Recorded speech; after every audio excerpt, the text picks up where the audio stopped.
Hello everyone, this is Sundas Firdaus. Welcome to my YouTube channel. Today we will learn about the variable. So definition of the variable is stored data.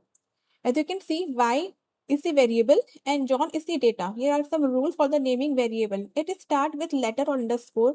No space, no special character, no keyword should be there. It is case sensitive. It contains alphanumeric character underscore only. No need to declare data type.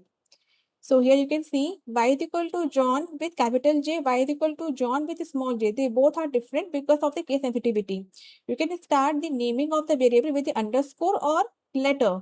It should not start with number and should not have any space or the special character in between the variable name. So here are some variable naming style for multi-word. You can use camel, Pascal, and snake. How to assign values? You can assign different values to the multiple variable like this, and you can assign the same value to the different variable like this. You can print out the variable value with the help of the print function. Thank you.